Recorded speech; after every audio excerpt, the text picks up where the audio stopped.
कल्पना कीजिए कि अचानक आप एक ऐसी दुनिया में पहुंच जाते हैं जहां महिलाएं ज्यादा ताकतवर और सीधी हैं, जबकि पुरुष दब्बू और कमजोर हैं। वहां पहुंचने के बाद वो देवी जिसने आपको इस दुनिया में लाया है, आपको बताती है कि वापस धरती पर जाने के लिए आपको इस नारीवादी दुनिया में एक मर्दाना पुरुष बनना होगा। जबकि सभी पुरुष निष्क्रिय हैं और लड़कियां ही पहला कदम उठाने के लिए आगे बढ़ती हैं और लड़कियां ही पुरुषों का पीछा करती हैं। आपको ये जिम्मेदारी दी गई है कि आप इस कहानी को पलटें और साबित करें कि पुरुष भी चीजें कर सकते हैं। या फिर शायद आप इस दुखद किस्मत को स्वीकार कर लें कि हर दिन दबंग महिलाओं द्वारा सताए जाएं और इसी दुनिया में रह जाएं। यहाँ तक कि घर पर भी आपकी सौतेली बहन आपसे कुछ अनुचित काम करवाने की कोशिश करती है। आपके लिए मुश्किलें और बढ़ाने के लिए अब आप बेहद आकर्षक हो गए हैं और इस दुनिया में लड़कियां बिल्कुल भी नहीं झिझकती। आपकी अच्छी शक्लो सूरत के कारण आपके लिए हालात पर काबू पाना और भी मुश्किल हो जाता है। जब आप स्कूल जाते हैं तो सारी लड़कियां आप पर डोरे डालने की कोशिश करती हैं। जब आप घर लौटते हैं तो आपकी बहन एक पेड प्लेटफॉर्म के लिए कंटेंट बनाने की कोशिश कर रही होती है। यहाँ तक कि जब आप टहलने जाते हैं तो गुंडे खतरनाक होते हैं और आपकी सारी भविष्य की संभावनाएं छीनने को तैयार रहते हैं। नौकरी ढूंढते वक्त एक लंबी सीओ आपको छेड़ने लगती है।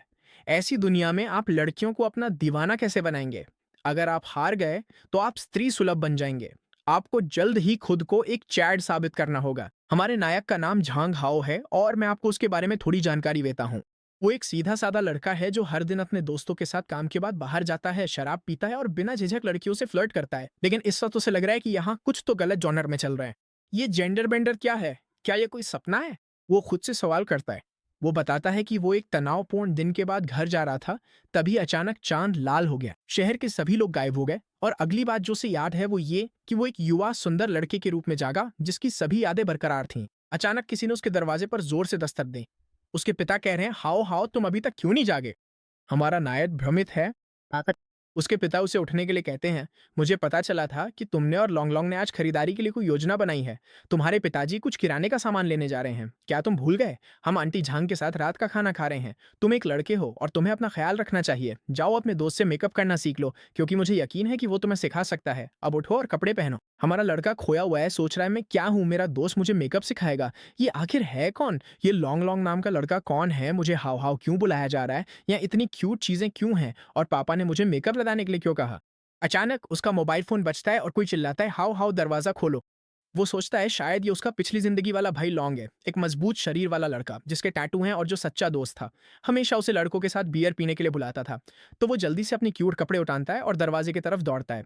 लेकिन बाहर सुनहरे बालों वाला लड़का कहता है, ओह माय गॉड, सच में हाउ हाउ, इतने हैंडसम लड़के को इतना इंतजार करवाना ठीक नहीं है। अगर कोई बुरी नीयत वाली लड़की बाहर होती तो कितना डरावना होता। झांग हाओ हैरान होकर पूछता है, भाई लॉन्ग लॉन्ग कहाँ है? क्योंकि ये लड़का तो बिल्कुल वही नहीं है। लेकिन घर के अंदर से उसके पिता लॉन्ग लॉन्ग को अंदर बुलाते हैं।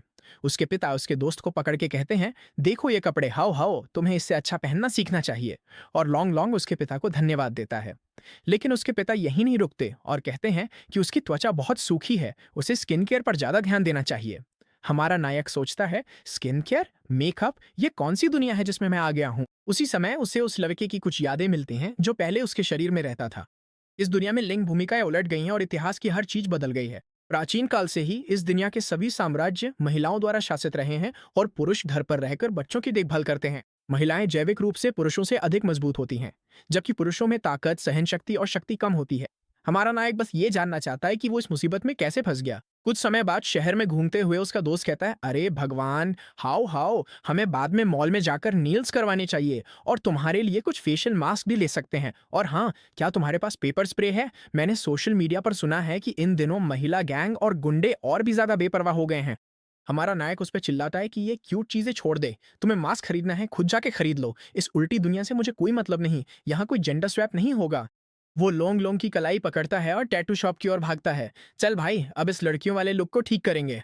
वो टैटू स्टूडियो का दरवाजा खोलता है और चिल्लाता है, अरे बॉस, मुझे वो ड्रैगन टैटू या फिर कोई चाइनीज माफिया गैंग वाला टैटू अभी बना दो। लेकिन लड़कियां उसे रोक लेती हैं, कहती हैं कि टैटू तो लड़कियों की चीज है और उसे तब तक टैटू नहीं बनवाना चाहिए जब तक वो कोई बिगड़ैल लड़का ना हो। अचानक वो अपनी शर्ट उतारता है और कहता है, मैं लड़कियों के झुंड से लेक्चर सुनने नहीं आया हूँ।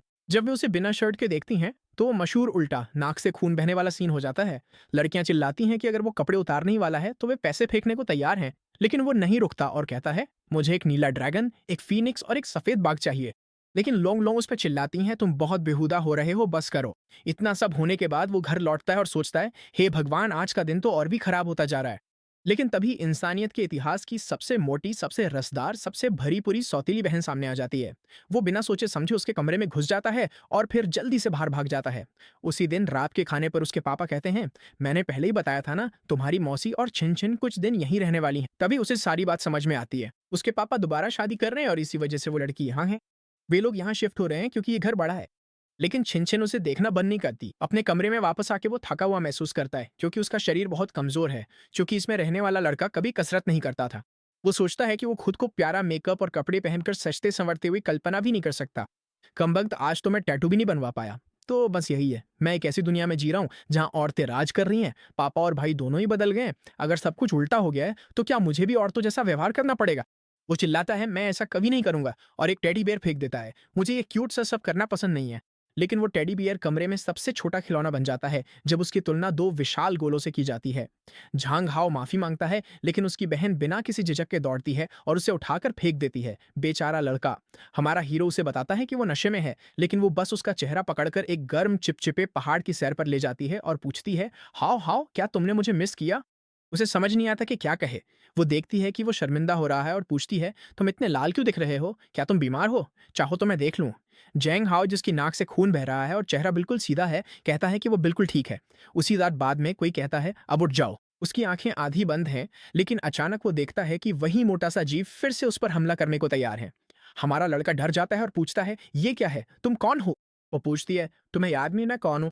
फिर वो उसका ठुड्डी पकड़कर कहती है, मैं वही सत्ता हूँ जिसने तुम्हें इस दुनिया में लाया है। उसे याद आता है जब लाल चांद दिखाई दिया था और वही एहसास फिर से होता है। वो कहता है, तो वो तुम थी, तुम पागल हो, आखिर मुझे इस दुनिया में क्यों लाई? मैंने तुम्हारा क्या बिगाड़ा था? वो समझाती है कि वो लाल चांद की देवी है। मैंने तुम्हारी दयनीय प्रार्थनाएं सुनी थीं।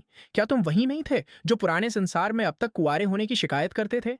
इस दुनिया में इतनी सारी लड़कियां हैं और सब तुम्हें पूरी तरह से निचोड़ देना चाहती हैं। लेकिन वो उससे वापस ले जाने की गुहार लगाता है। कहता है, इस दुनिया में एक भी सामान्य लड़की नहीं है, मुझे वापस घर भेज दो। वो उसे घूरती है और उसे एहसान फरामोश इंसान कहती है। वो कहती है कि अगर वो एक काम पूरा कर दे तो वो उसे जाने देगी।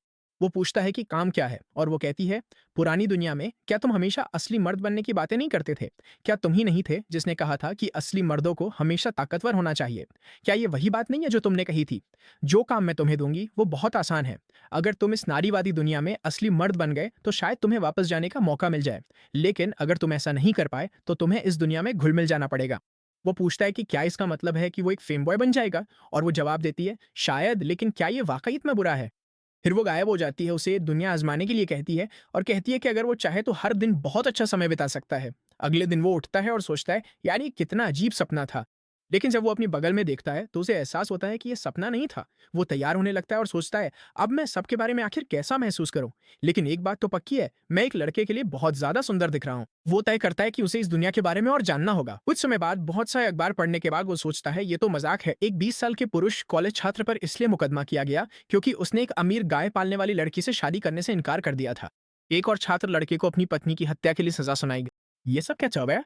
यहाँ तो अपराध भी उल्टे हैं। और यही सबसे बुरी बात नहीं है, इस जगह पे इनके पास ये पता लगाने का तरीका है कि कोई लड़का अब भी वर्जिन है या नहीं। वैज्ञानिक रूप से इस दुनिया के पुरुष बहुत ज्यादा स्त्रैण है। उनकी शारीरिक विशेषताएं मेरी पिछली दुनिया की महिलाओं जैसी हैं। यहाँ तक कि पुरुषों को भी मासिक धर्म होता है। हे भगवान, ये दुनिया मेरे लिए एक बुरा सपना है। क्या वापस जाने का कोई और तरीका नहीं है? खून के चांद वाले भगवान के दृश्य को छोड़ भी दें तो भी अगर मैं ये समझ सकूं कि जिस रात मैं यहाँ आया था उस रात क्या हुआ था और वही फिर से दोहरा सकूं तो शायद मैं वापस जा सकता हूँ। लेकिन फिर वो सोचता है, रुको जरा, ठहरो, मैं ये सब कैसे करूंगा? मैं तो एक कंगाल हाई स्कूल का छात्र हूँ और मुझे यहाँ कोई जानता भी नहीं। छोड़ो, इस थ्योरी को बात के लिए रखता हूँ। एक आवाज बीच में टोकती है, तुम जाग गए हो। वो उसे देखकर पलकें झपकाती है। तुम्हारी दूसरी बहन ने तुम्हारे लिए नाश्ता बनाया है, क्या तुम खाना चाहोगे? ओ ठीक है, नाश्ता अच्छा रहेगा, कमाल है। अचानक वो सोचता है, ठीक है, सच कहूं तो ब्लू मून देवी, ये दुनिया इतनी भी बुरी नहीं है। अगला चैप्टर शुरू होता है जब वो स्कूल जाने की तैयारी कर रहा है। मुझे कहना पड़ेगा, मेरा चेहरा कुछ कुछ हैंडसम है। शांत हो जा भाई। लेकिन फिर भी ये मेरी पसंद के हिसाब से थोड़ा ज्यादा नाजुक है। आज वो दिन है जब मैं इस दुनिया में आने के बाद पहली बार स्कूल जा रहा हूँ। फिर से स्कूल जाना, पता नहीं, मेरे मन में थोड़े मिले जुले भाव हैं। किचन में उसका सौतेला पिता पत्नी के साथ है। वो बहाने से निकलकर स्कूल भागता है, अपने दोस्त लॉन्ग लॉन्ग के पास। ये नई लिपस्टिक देखो, अच्छी है ना? वो बोला, भाई यहाँ से दफा हो जा। लॉन्ग लॉन्ग जवाब देता है, अरे बाप रे, तुझे क्या हो गया? हम तो ये पहले भी करते थे, तू बदल गया है। सुनो, हाँ हाँ, मुझे नहीं पता तुम्हारे बारे में, लेकिन मेरे लिए असली मर्द होने का मतलब कुछ और है। और सच कहूं तो मैं तो एकदम असली चैट बनना चाहता हूँ।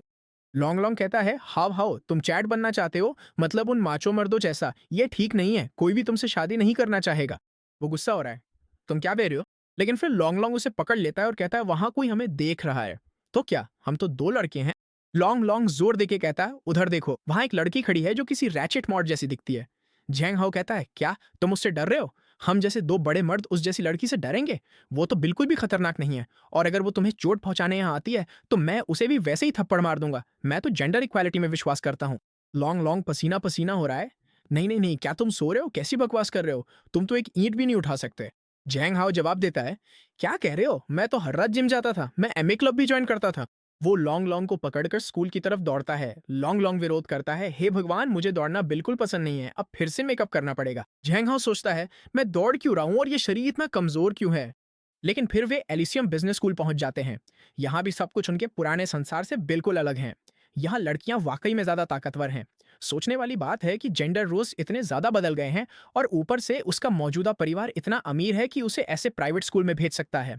फिर वो अपनी क्लासरूम में पहुंचता है, जहां एक लड़का एक लड़की से पूछ रहा है, क्या तुम ये बॉटल खोल सकती हो? वो जवाब देती है, ठीक है क्यूटी, मैं तुम्हारे लिए कर दूंगी, ये तो मेरे लिए बहुत आसान है।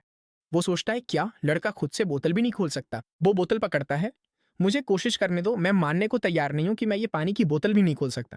वो बोतल खोलने की कोशिश करता है। अरे रुको रुको रुको, ये तो सच में बहुत टाइट है। क्या ये नॉर्मल है? पूरी ताकत, अल्ट्रा इंस्टिंक्ट। सभी लोग देख रहे हैं, उसका हाथ पहले से ही दुखने लगा है। मैं हार मानता हूं, मैं कितना कमजोर हो गया हूं, मैं किस तरह का आदमी हूं।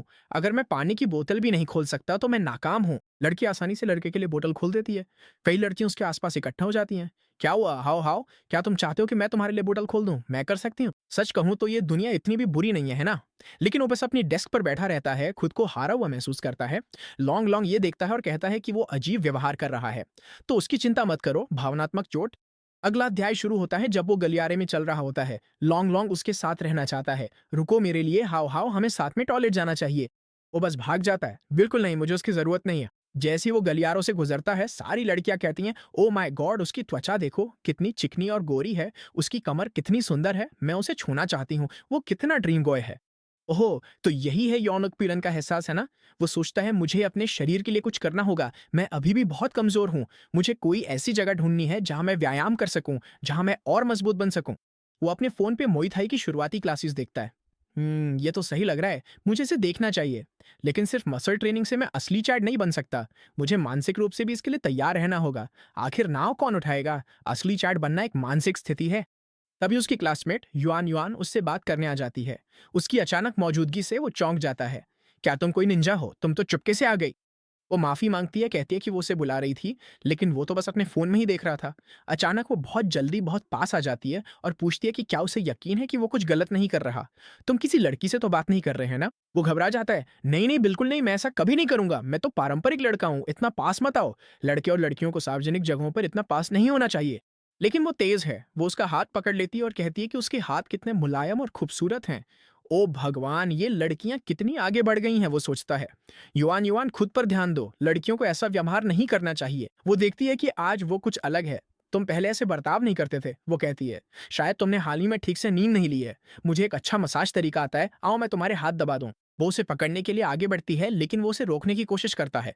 क्या ये लड़की इतनी ताकतवर कैसे है? मैं इसे दूर नहीं कर पा रहा हूँ। शुक्र है तभी टीचर कमरे में आ जाते हैं। जल्दी से अपनी अपनी सीटों पर बैठ जाओ बच्चों, क्लास शुरू होने वाली है। मिस मैडलिन, अंग्रेजी की टीचर। झांग हाओ किताब पढ़ता है और महसूस करता है कि उसे सब कुछ समझ आ रहा है, जो अजीब है, क्योंकि वो तो बहुत पहले ग्रेजुएट हो चुका है। कम से कम इस वैकल्पिक दुनिया में वो टॉप स्टूडेंट है। वो आत्मविश्वास से टीचर की ओर देखता है। मुझसे कुछ भी पूछिए, मैं बिना किसी परेशानी के जवाब दूंगा। वो अपने चश्मे को ठीक करती हैं। झांग हाओ, जी मैं तैयार हूँ। वो पूछती हैं, क्या तुम ठीक हो? आज गर्मी तो नहीं लग रही? क्या तुम मेडिकल रूम जाना चाहोगे? वो जवाब देता है, क्या बात कर रहे हैं, मैं बिल्कुल ठीक हूँ, मुझ में कोई दिक्कत नहीं है टीचर। सारी लड़कियां कहती हैं कि आज वो अजीब बर्ताव कर रहा है। वो कंधे उचकाता है, पता है क्या, छोड़ो, अब मैं जो चाहूंगा वही करूंगा। इसके बाद वो लॉन्ग लॉन्ग के साथ चल रहा है, जो पूछती है, क्या हुआ, तुम बहुत थके थके लग रहे हो? हाँ हाँ, वो जवाब देता है, तुम्हें अंदाजा भी नहीं है मैं कैसा महसूस कर रहा हूँ। जाहिर है मैं थका हुआ हूँ, मैं बहुत मानसिक रूप से थक गया हूँ। फिर एक लड़की जिसके हाथ में 3 बास्केटबॉल हैं उसके पास आती है। हाउ, मैंने अभी अभी 3 पॉइंट शॉट मारा, क्या मैं थोड़ी कूल नहीं लग रही थी? वो सोचता है, ये क्या बकवास है। जैसे ही वे सीढ़ियां उतर रहे होते हैं, एक लड़का जमीन पर गिर जाता है। हाउ हाउ, तुमने मुझे क्यों धक्का दिया? वो उसे फंसाने की कोशिश कर रहा है, कसम से, वो सोचता है। लड़कियों का ध्यान पाना एक बात है, लेकिन उनका मेरी बट पकड़ना बिल्कुल अलग बात है। ये घटिया उल्टा दुनिया बकवास है। मैं बस पुरानी धरती पर वापस जाना चाहता हूँ। तभी एक और लड़की उसके पास आती है। हाओ हाओ, मुझे तुम्हें पहली बार देखने के बाद से ही पसंद है। क्या तुम मेरे साथ बाहर चलोगे? वो परेशान होकर सोचता है, कसम से यही वजह है कि मुझे दुनिया पसंद नहीं है। कोई लड़की मुझसे इजहार क्यों कर रही है? माफ करना, अभी मैं किसी रिश्ते के मूड में नहीं हूँ। मेरी मानसिक हालत खराब होती जा रही है। वो वहां से चला जाता है और लॉन्ग जलन में कहता है, ओ माय गॉड, आज ही तुम्हें 20 लड़कियों ने प्रपोज किया। मैं भी तुम्हारी तरह पॉपुलर लड़का बनना चाहता हूँ। वो बस कहता है, छोड़ो यार, चलो कुछ खाते हैं। कैफेटेरिया के लाइन में वो सोच रहा है, क्या ऑर्डर करूं? वो दूसरे लड़कों की प्लेटों को देखता है जिनमें मुश्किल से ही खाना रखा है। वो लोंग लोंग से पूछता है, सब इतने कम क्यों खा रहे हैं? लॉन्ग लॉन्ग जवाब देता है, क्या बोल रहे हो? हाओ हाओ, हर लड़के को ऐसे ही खाना चाहिए, नहीं तो मोटे हो जाओगे। वो अपना खाना लेने जाता है और सलाद और तली हुई सब्जियां मांगता है। वो हैरान होकर कहता है, क्या चावल भी नहीं? दोपहर में तो बेहोश हो जाओगे। लेकिन लॉन्ग लॉन्ग कहता है, अरे नहीं, मैं तो बस थोड़ा वजन कम करने की कोशिश कर रहा हूँ। तभी हमारे लड़के को इस दुनिया में कैलोरी की जरूरतों का फर्क समझ में आता है। वो मन ही मन एक लिस्ट बनाता है, असली मर्द कैसे बने। पहला कदम, एक्सरसाइज करो। दूसरा कदम, अपने भाई लोगों से कहो कि मुझे ट्रेनिंग दे। तीसरा कदम, अपनी अलमारी से सारे फ्लर्टी कपड़े हटा दो। चौथा कदम, सुंदर लड़के की जगह एक चैट बनो। वो काउंटर की तरफ दौड़ता है। अरे आंटी, जो कुछ भी आपके पास है सब दे दीजिए। मुझे पोक खाना है, मुझे रिबाई स्टेक चाहिए, मुझे हर चीज का बड़ा हिस्सा चाहिए, साथ में बढ़िया एशियन चावल भी दे दीजिए। लोग हैरान रह जाता है, तुम इतना क्यों खा रहे हो? मोटे हो जाओगे। हाँ हाँ जवाब देता है, असली मर्द को ज्यादा खाना चाहिए। आखिर मुझे एक्सरसाइज के लिए खाना है, तुम नहीं समझोगे। कैफेटेरिया में सब लोग उसे घूर रहे हैं और फुसफुसा रहे हैं, हे भगवान, ये इतना क्यों खा रहा है? लगता है बस दिखावा कर रहा है। फिर लियू फेंग वहां आ जाता है। तुम इतना क्यों खाते हो? तुम तो किसी मजबूर विदेशी मजदूर जैसे लगते हो। हमारा लड़का बस उसे घूरता रहता है, तुम कौन हो? लियो फेंग जवाब देता है, झांग हाओ, क्या तुम फिर से मुझसे मजाक कर रहे हो? हम साथ में पढ़े हैं, या फिर तुमने इतना वजन बढ़ा लिया है कि दिमाग पर भी असर हो गया? झांग हाओ पलट कर कहता है, तुम्हें दिखता नहीं है क्या? मैं तो बस खाना खा रहा हूँ। पहले तुम प्रवासी मजदूरों का मजाक उड़ाते हो, फिर मोटे लोगों का। तो तुम नस्लवादी भी हो और मोटे लोगों से नफरत भी करते हो। तुम्हारे अंदर तो हर तरह की गंदगी है ना। यू फेंग हैरान रह जाता है और रोने लगता है। मैं ये सब तुम्हारी भलाई के लिए कह रहा था, तुम मेरे बारे में ऐसा क्यों कह रहे हो? लड़कियां लियू फेंग का पक्ष लेने लगती हैं। झांग हाओ ने उसे रुला क्यों दिया? ये तो बिल्कुल जरूरी नहीं था। लेकिन साफ है कि वो सबको बस अपने हिसाब से घुमा रहा है। जनता की राय हाव हाव के खिलाफ लग रही थी, तभी एक और लड़की बीच में आ जाती है। हाँ हाँ, कितना खाता है ये उसकी अपनी मर्जी है। क्या तुम कहना चाहती हो कि लड़के ज्यादा नहीं खा सकते? ये तो अपने ही जेंडर के खिलाफ भेदभाव है। वो हमारी मुख्य पात्र की तरफ मुड़ती है। हाओ हाओ, आज तुम बहुत भूखे हो ना, अगर तुम्हें और मांस चाहिए। हाओ हाओ एक पल के लिए चौंक गया, सोचने लगा, सच कहूं तो ये काफी सुंदर है। लेकिन लियू फेंग चिल्ला उठता है, झाओ यून और झांग हाओ, तुम दोनों। हाँ हाँ, उसे बीच में ही रोक देता है। अगर तुम्हें कुछ और कहना है तो कहो, वरना चुप रहो और अपने दादा को खाने दो, ठीक है? अब जाओ यहाँ से। लॉन्ग लॉन्ग हैरान होकर पूछता है, तुम खुद को दादा क्यों कह रहे हो? इसका कोई मतलब नहीं बनता। लेकिन लड़की झाओ युन को यह बात पसंद आती है। वो कहती है कि ये और भी आकर्षक लगता है, जैसे कोई जंगली बिल्ली हो। लियो फेंग गुस्से में वहां से चला जाता है। तुम सब बहुत घटिया लोग हो, समझे? झाओ युन और खाना परोसने की कोशिश करती है, कहती है कि हाओ हाओ के पास खाने के लिए पूरा वक्त है। हाओ हाओ लॉन्ग लॉन्ग से पूछता है, ये लड़की कौन है? लॉन्ग लॉन्ग जवाब देता है, क्या तुम्हारा सिर लग गया है? ये झाओ युन है, वो तुम्हें कब से पसंद कर दी है। झाओ युन लॉन्ग लॉन्ग की तरफ मुड़कर कहती है, वो गेम जो मैंने तुम्हें बताया था, लीग ऑफ लीजेंड्स, क्या तुमने उसे आजमाया? लॉन्ग लॉन्ग झिझकते हुए कहता है, नहीं, वो गेम बहुत मुश्किल है। लड़कों के लिए ऐसे गेम्स ठीक नहीं है। क्या तुम कुछ ऐसा नहीं खेलना चाहोगी जैसे कैंडी क्रश? झांग हाओ बीच में बोल पड़ता है, लीग ऑफ लीजेंड्स? क्या तुम उस 5v5 MOBA style arena type PVP game की बात कर रही हो? लॉन्ग लॉन्ग हैरान होकर कहता है, क्या तुम्हें इसके बारे में पता भी है? तुम तो कहते थे कि गेम्स सिर्फ लड़कियों के लिए होते हैं। झांग हाओ पलट कर कहता है, इस दुनिया में सिर्फ लड़कियां गेम्स खेलती हैं, ये कौन सी तर्क है? झाओ यन स्पष्ट करता है, ऐसा नहीं है, लड़के भी ये गेम खेलते हैं। बस प्रो लेवल पर वे लड़कियों जितने अच्छे नहीं हैं। लेकिन हाओ हाओ, क्या हम साथ में खेलें? हाँ, खड़ा हो जाकर। मैं आमतौर पे सपोर्ट या जंगल खेलता हूँ। मैं वापस क्लासरूम जा रहा हूँ। बॉस लॉन्ग, क्या तुम आ रहे हो? वो चले जाते हैं और झाओ यून अफसोस करता है, हे भगवान, हाओ हाओ मुझे कब स्वीकार करेगा? क्लासरूम में वापस हाओ हाओ सोचता है, यहाँ कोई प्रो प्लेयर उजी या फेकर जैसा नहीं है। लेकिन क्या वाकई इस दुनिया में लड़कियां इतनी अच्छी हैं? क्या पता स्किल लेवल एक जैसा न हो। मुझे कोई मैच देखना पड़ेगा। इस दुनिया में असली मर्द होने की परिभाषा आखिर है क्या? वो लोंग लोंग से पूछता है, वो खिड़की के पास अकेली बैठी लड़की कौन है? लॉन्ग लॉन्ग जवाब देता है, तुम उसका मतलब ले रहे हो? उसका नाम मिंग वुवेई है, वो ट्रांसफर स्टूडेंट है। फिर लॉन्ग लॉन्ग थोड़ा झिझकते हुए पूछता है, अरे बॉस लॉन्ग, क्या तुम्हें उसमें दिलचस्पी है? झांग हाओ जवाब देता है, मेरा मतलब है वो सुंदर है, लेकिन वो बात नहीं करती, मुझे नहीं पता। झांग हाओ लॉन्ग लॉन्ग को पकड़ के कहता है, बकवास मत करो, अभी जाओ और उससे बात करो, चलो बॉस। लेकिन लोंग हिचकिचाता, नहीं, ये उल्टा होना चाहिए। अब तो मर्दों को पहल करनी पड़ती है। झांग हाओ जोर देता है, ये तो पुरानी बात है, अब मर्दों को ही पहल करनी पड़ती है। वो उसके पास जाता है। नमस्ते, मैं तुम्हारा सहपाठी झांग हाओ हूँ और ये है बॉस लॉन्ग। आपसे मिलकर अच्छा लगा, मिंग वू वे है। आमतौर पर लड़कियां उसके चारों ओर इकट्ठा हो जाती थीं, लेकिन ये लड़की वैसा बिल्कुल नहीं करती। झांग हाओ उसके बारे में सोचता है कि उसकी कहानी क्या है। वो लोंग लोंग को उकसाता है, अरे कुछ तो बोलो। लोंग लोंग झिझकते हुए पूछता है, कैसी हो? वो जवाब देती है, ठीक हो। झांग हाओ उसके हाथ में उपन्यास देखकर पूछता है, क्या तुम कोई उपन्यास पढ़ रही हो? लोग उसे रोकने की कोशिश करता है, छोड़ो यार, वो हमसे बात नहीं करना चाहती। लेकिन झांग हाओ फिर भी पूछता है, अरे मेरा दोस्त तो सोचता है कि तुम हमसे बात नहीं करना चाहती। वो जवाब देती है, मुझे इस बारे में कोई राय नहीं है। झांग हाओ सोचता है कि शायद वो थोड़ी अंतर्मुखी है। वो अपना हाथ बढ़ाता है, अरे अगर तुम्हें किसी से बात करनी है तो चलो दोस्त बन जाते हैं। वो थोड़ी हिचकिचाती है, फिर कहती है, ठीक है। झांग हाओ को लगता है कि ये उसके असली मर्द बनने की यात्रा की शुरुआत है। इसी वक्त युआन युआन वहां आ जाती है। तुम ट्रांसफर स्टूडेंट को क्यों परेशान कर रहे हो? झांग हाओ के दिमाग में एक आइडिया आता है, बिल्कुल सही, अब मुझे पता है कि मुझे क्या करना है, शुक्रिया युआन। फिर वो मिंग वो वेहे से कहता है, क्या तुम इस लड़की से दोस्ती करना चाहते हो? वो अनमनी सी कहती है, गाइडन नहीं चाहते। लेकिन झांग हाओ पलकें सबका काय हा। आखिरकार वो मान जाती है, ठीक है मुझे अच्छा लगेगा।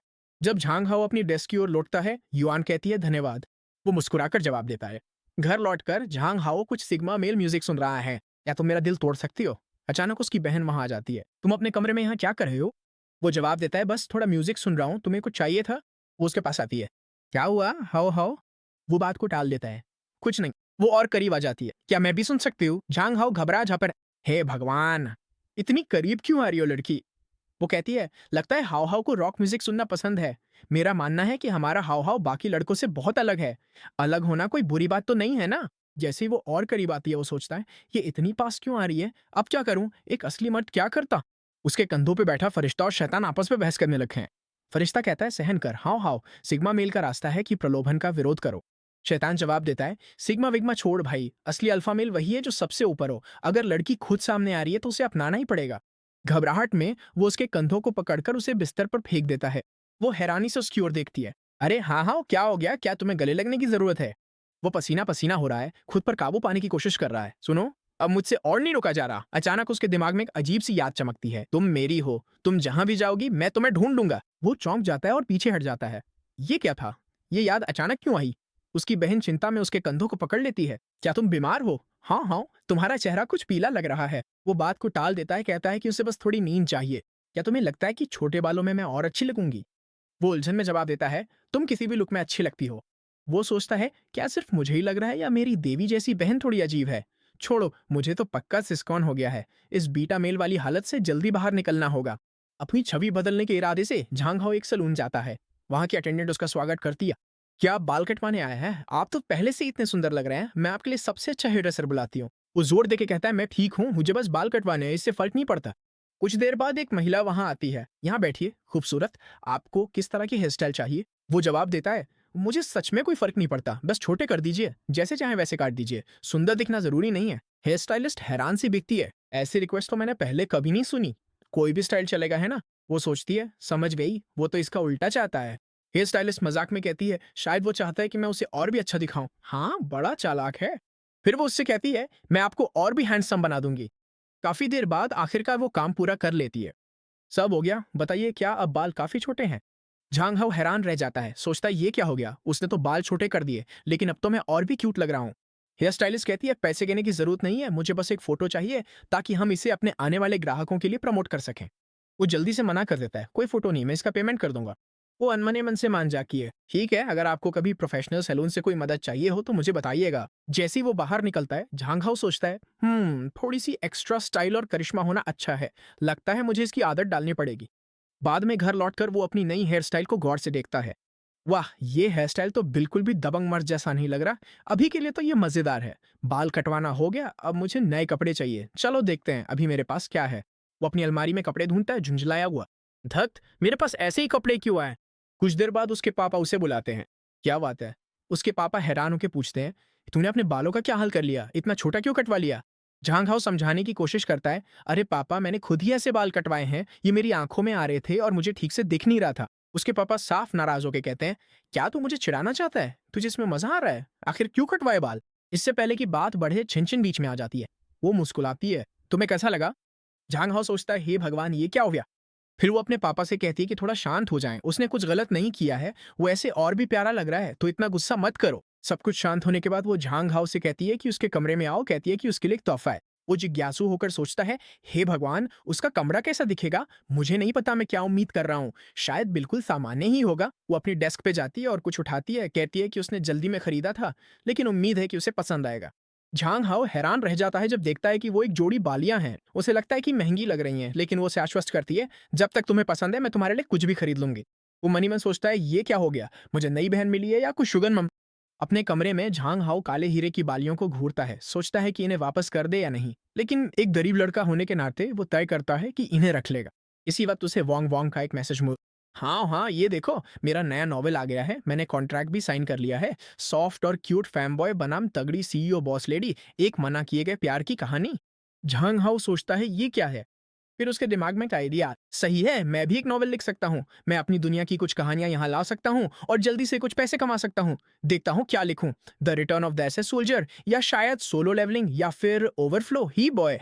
कुछ घंटे बाद अपने आइडियाज को बढ़ाने और अलग अलग नॉवेल से कुछ चीजें उधार लेने के बाद उसका काम पूरा हो जाता है। मैं इसका नाम रख रहा हूँ, एक असली औरत एक पितृसत्तात्मक दुनिया में। अगला चैप्टर स्कूल में शुरू होता है। उसे एक संदेश मिलता है, बधाई हो, आपकी नॉवल वेब नॉवल के साइनिंग एप्लीकेशन में पास हो गई है, कृपया संबंधित संपादक से संपर्क करें। झांग हो बहुत खुश है, आखिरकार अब मैं कुछ पैसे कमाने जा रहा हूँ। हर दिन कहानी लिखना मुश्किल है, लेकिन इस दुनिया में बिना पैसे के रहने से तो अच्छा ही है। खुशी के मूड में वो सोचता है, मैं आइसक्रीम खरीदने जा रहा हूँ। जब वो दुकान की ओर जाता है तो उसे लगता है कि ये दुकान कुछ जानी पहचानी सी है। उसे कुछ पुरानी यादें याद आती। जब मैं पहली बार उससे मिला था तो मैंने सोचा था कि वो मेरी सीनियर है। उसका शरीर वाकई बहुत छोटा था, लेकिन न जाने क्यों उस दिन वो छोटा सा शरीर बहुत बड़ा लग रहा था। वो एक लड़की आमई के बारे में याद करता है, जो उसके घर के पास वाली किराने की दुकान के अंकल जिनकी बेटी थी। वो बहुत प्यारी और मनमोहक थी। जिस दिन उसने उसकी रक्षा की थी उसके बाद वो अक्सर उस दुकान पे जाने लगा। उसे याद है कि उसने हिम्मत जुटाकर उससे अपने दिल की बात कही थी, मिस मई, मुझे आप सच में बहुत पसंद हैं। लेकिन उसने जवाब दिया, ओहो माफ कीजिए, मुझे मसल्स वाले लड़के पसंद हैं। झांग हाउस सोचता है, कमाल है भाई, यही वो इशारा था जब तुम्हें जिम जाना शुरू कर देना चाहिए था। उसी दिन से मैं एक्सरसाइज और अपने शरीर को ट्रेन करने का दीवाना हो गया। एक दिन मैं भी क्रिस बमस्टेड जैसा बनूंगा और मैं उसकी रक्षा करूंगा, झांग हाओ ने खुद से वादा किया। लेकिन अब वर्तमान में वो एक बिल्कुल अलग इंसान है, आकर्षक और आत्मविश्वासी। अगर इस बार मैं उसे प्रपोज करूंगा तो जरूर कामयाब हो जाऊंगा, उसने सोचा जब वो दुकान में दाखिल हुआ। अंदर उसने किसी को पैसे कमाने की बातें करते सुना। फिर वो अचानक कहीं से सामने आ गई। हे भगवान दीदी, ये मैं, उसने सोचा। उसकी शक्ल में कोई बदलाव नहीं था, बस शरीर में एक बड़ा फर्क नजर आ रहा था। उसके दिमाग में ख्याल आया, ओहो भाई, ये तो पक्का जूसिंग कर रही है। हाँ हाँ, तुमने बाल कटवा लिए। वो इतना हैरान हुआ कि लड़खड़ाकर जमीन पर गिर पड़ा। तुम्हें क्या हो गया, उसने चिंता से पूछा। क्या हुआ हाउ हाउ, क्या तुम्हें मुझसे कुछ काम था? वो बस चिल्ला उठा, देवी मेरी मेई को वापस ला दो। अगला चैप्टर शुरू हुआ जिसमें वो कुर्सी पर बैठा था और वो कुछ तरबूज लेकर आई थी। ऐसा लग रहा था कि वो बेहोश हो गया था। वो बड़बड़ाया, नहीं मिस मी, मुझे नहीं करना। लेकिन उसने उसके कंधे को पकड़ लिया और जोर से पकड़ने पर कुर्सी टूट गई। हाउ हाउ तुम ठीक हो, उसने चिंता से पूछा। वो तुरंत उठ खड़ा हुआ और उससे बचने के लिए कुछ कलाबाजी करने लगा। मैं ठीक हूँ, मैं यहाँ से जा रहा हूँ। वो उसे अपना नंबर देने की कोशिश कर रही थी, लेकिन वो घबरा जा, सोचते हुए, हे भगवान, वो नन्ही सी लड़की भी किंग कॉन्ग बन गई। मुझे सच में जल्द से जल्द मुए थाई की क्लास ज्वाइन करनी चाहिए। मुझे अपनी बहन के लिए गिफ्ट भी खरीदने हैं और अपनी अलमारी भी बदलनी है। हे भगवान, हर चीज के लिए पैसे क्यों चाहिए होते हैं? उसने लंबी सांस ली, ये महसूस करते हुए कि चाहे जेंडर रोज बदल भी जाएं, सबसे बड़ी समस्या तो पैसे की ही रहती है। हाँ हाँ, तुम वापस आ रहे हैं। वो हैरान रह गया। हे भगवान, किन किन दीदी, क्या आप योगा कर रही ने? उसने सिर हिलाया। मैं बस वही थोड़ा सा प्रैक्टिस करना चाहती थी जो लड़के पहले किया करते थे। उसने सोचा, इस दुनिया में लड़के योगा करते हैं, ये क्या माजरा है? वो उसकी तरफ बढ़ी, लेकिन वो पीछे हट गया। अरे लड़कियों, हाथ कहाँ ले जा रही हो? उसने उसे सलाह दी, तुम्हें मजबूत बनना चाहिए ताकि स्कूल में तुम्हें कोई तंग ना कर सके। उसे अचानक शर्मिंदगी महसूस हुई। हे भगवान, उसकी नजरों में मैं कितना कमजोर हूँ, ये बर्दाश्त किया जा सकता। खुद को साबित करने के लिए उसने उसे चुनौती दी, किन किन दीदी, क्या आप मुझसे आर्म रेसलिंग करना चाहेंगी? उसने मान लिया और उसने जोड़ा, हारने वाला जीतने वाले से एक चीज का वादा करेगा, कैसा रहेगा? वो मान गई और उन्होंने शुरू कर दिया। हराम, ये सिर्फ आर्म रेसलिंग नहीं है, ये मेरी इज्जत का सवाल है, उसने सोचा और अपने खरबों पुरुष पूर्वजों की ताकत को महसूस किया। लेकिन उसकी पूरी कोशिश के बावजूद किन किन ने देखा कि वो जूझ रहा है और उसे चिंता हुई कि कहीं उसे चोट ना लग जाए। उसने मुकाबला खत्म कर दिया और पूछा कि क्या वो ठीक है। उसने हार मान ली और पूछा कि वो इनाम में क्या चाहती है। उसने बस इतना कहा, मैं घुटनों पर सिर रखकर लेटने का एहसास आजमाना चाहती हूँ। झेंग हाओ हैरान था लेकिन मान गया, सोचते हुए, हे भगवान, वो तो शर्मा रही है। ये जानकर कि उसे उसकी गोद में सिर रखकर लेटना है, वो चौंक गया। मैं ही गोदी तकिया हूं? जब वो लेट गई उसने सोचा, वो जब तक चाहे लेती रहे। उपन्यास पर काम करते समय उसका फोन बजा। फोन युआन युआन का था, स्कूल की सुनहरे बालों वाली लड़की जिसने उसे मनोरंजन पार्क चलने के लिए बुलाया था। उसने बताया कि यूहुआ और लॉन्ग लॉन्ग भी वहां होंगे। इसी बीच उसने अपनी खिड़की के बाहर किसी के चिल्लाने की आवाज सुनी। उसने बाहर देखा तो लॉन्ग लॉन्ग और उसके साथ शायद उसकी बहन थी। वो लड़की तुरंत उस पर कूद पड़ी, जिससे वो और भी उलझन में पड़ गया। ये लड़की आखिर है कौन, लॉन्ग लॉन्ग? उसने पूछा। लड़की नाराज होकर रो पड़ी। तुम मुझे याद क्यों नहीं रखते? तुम कैसे भूल सकते हो? लॉन्ग लोग ने समझाया, उसे तुम्हें देखे 4 साल हो गए हैं, जाहिर है उसे याद नहीं रहेगा। हालांकि झेंगहाओ का मन मनोरंजन पार्क जाने का नहीं था, लेकिन लॉन्ग लॉन्ग ने जोर देकर कहा कि युहुआ को कुछ दोस्तों की जरूरत है। आखिरकार झेंगहाओ ने मान लिया। ठीक है, हम चल रहे हैं, कुछ कपड़े पहन लो। तैयारी करते समय लॉन्ग लॉन्ग की बहन ने उसकी एक तस्वीर खींच ली। उसने उसकी शक्ल सूरत पर टिप्पणी की, आज तुम बहुत सुंदर लग रहे हो। वे सब मिलकर भूतिया घर जाने का फैसला करते हैं और वहां पहुंचते ही लॉन्ग लॉन्ग पहले से ही घबराया हुआ दिखता है और कांपते हुए कहता है, मुझे नहीं जाना। झैंग हाउ से हिम्मत देता है, चलो तुम मर्द हो, ऐसे मत करो। वे थोड़ी देर चर्चा करते हैं कि कौन किसके साथ जाएगा और आखिर में युआन युआन लॉन्ग लॉन्ग और उसकी बहन साथ जाते हैं, जिससे झैंग हाउ और युहा की जोड़ी बन जाती है। जब वे भूतिया घर में चलते हैं तो झेंग हाउ पूछता है, अरे युहुआ, क्या तुम्हें डर लग रहा है? वो जवाब नहीं देती तो वो कहता है, अगर तुम्हें डर लग रहा है तो बस मुझे पकड़ लो। वो चुपचाप उसे पकड़ लेती है। जब वे डरावने आकर्षणों के बीच से गुजरते हैं, झेंग हाउ कुछ कंकाल देखता है लेकिन बिल्कुल भी नहीं घबराता। मजाक में कहता है, माफ करना भाई, मुझे जल्दी है। कुछ देर इधर उधर घूमने के बाद उसे एहसास होता है कि युहुआ कहीं गायब हो गई है। चिंतित होकर वो उसे ढूंढने लगता है जब तक कि उसे एक अलमारी से धीमी सी आवाज नहीं सुनाई देती, मैं यहाँ हूँ। अलमारी खोलने पर वो युहुआ को अंदर छुपा हुआ पाता है, जो रो रही होती। वो उसे प्यार से दिलासा देता है, अरे डर मत, मैं तुम्हारा ख्याल रखूंगा। वो डरते डरते उसका हाथ पकड़ लेती है और थोड़ा शांत हो जाती है। कुछ देर बाद वे दोनों भूतिया घर से बाहर निकलते हैं। लॉन्ग लॉन्ग चिल्ला रहा है, मैं तो अब कभी वहां नहीं जाऊंगा। युआन युआन मजाक में कहती है, तुम दोनों काफी देर तक अंदर थे, है ना? झैंग हाउ उसकी पेशानी पर हल्की सी चपत लगाते हुए जवाब देता है, फालतू बातें मत सोचो। युवा थकी हुई सी दिखती है और अचानक बेहोश होकर गिर जाती है। सब घबरा जाते हैं और एम्बुलेंस बुलाने की सलाह देते हैं, लेकिन झेंग हाओ शांत होकर कहता है, चलो उसे बेंच पर बैठा देते हैं और थोड़ा आराम करने देते हैं, शायद डर के मारे ही बेहोश हो गई है। वे उसे बेंच पर लेटा देते हैं और लॉन्ग लॉन्ग सुझाव देता है, तुम्हें मुंह से मुंह में सांस देनी चाहिए। युआन युआन विरोध करती है, नहीं नहीं नहीं, क्यों ना हम बस एम्बुलेंस बुला लें। वो साफ परेशान है और नहीं चाहती कि मामला और बढ़े। झैंग हाउ उससे कहता है, चुप रहो, जाओ थोड़ा पानी और कुछ खाने की चीजें ले आओ, और फिर युवा का सिर अपनी गोद में रख लेता है। वो धीरे धीरे उसके कान दबाता है तो युवा उलझन में जाग जाती है। तुम क्या कर रहे हो? वो समझाता है, मैं तो बस तुम्हें जगाने की कोशिश कर रहा था। वो मानती है कि उसे डर लग गया था और वो उसे दिलासा देता है, अब सब ठीक है, शायद आगे से तुम्हें भूतिया घरों से दूर रहना चाहिए। वो सिर हिलाती है और अपनी आंखें बंद कर लेती है, फिर से नींद में चली जाती है। झेंग हाउ मन ही मन सोचता है, ये अब तक की सबसे शांत और शर्मीली लड़की है जिससे मैं इस दुनिया में मिला हूँ। उसकी एक अजीब सी पर्सनैलिटी है। कुछ समय बाद सब लोग युवा का हालचाल पूछते हैं कि वो कैसी महसूस कर रही है। वो सबको भरोसा दिलाती है कि वो ठीक है। युवान सुझाव देती है कि वे लोग अम्यूजमेंट पार्क चलें, लेकिन झेंग हाउ फैसला करता है, नहीं, आज रहने दो, पहले घर चलते हैं। युवा उसका हाथ पकड़कर जिद करती है, चलो साथ चलते हैं। युआन युआन और लॉन्ग लॉन्ग की बहन को यह बात साफ तौर पर पसंद नहीं आती। बाद में वे एक शानदार विला पहुंचते हैं जहां नौकरानियां उनका स्वागत करती हैं। बटलर युहा को डांटता है, तुम खेलने के लिए चुपचाप कैसे निकल गई? तुम्हें इतना दूर नहीं जाना चाहिए था। सब लोग हैरान रह जाते हैं, उन्हें पता चलता है कि युहुआ बहुत अमीर है। बटलर आगे कहता है, तो आप सब उसकी दोस्त हैं, मेरी बदतमीजी के लिए माफी चाहता हूँ। लीजिए ताइशान के झरने के पानी में भीगी हुई चाय और खास शेफ द्वारा बनाए गए पेस्ट्रीज लीजिए। समूह इन महंगे व्यंजनों से बहुत प्रभावित होता है। यूहा अपने कमरे में कपड़े बदलने चली जाती है, जिससे सब उसकी दौलत देखकर हैरान रह जाते हैं। मैंने कभी नहीं सोचा था कि वो इतनी अमीर है। वे अब भी हैरानी में बुदबुदाते हैं। हालांकि झैंग हाउ ज्यादा प्रभावित नहीं दिखता। जब वे विला में घूम रहे होते हैं, बटलर युवा को समझाता है, मिस, आज आप बहुत दूर चली गई थी, अगली बार ऐसा मत कीजिएगा, नहीं तो सबको चिंता होगी। युहा अचानक रुक जाती है और पूछती है, क्या पापा ने घर फोन किया था और मम्मी कहाँ है?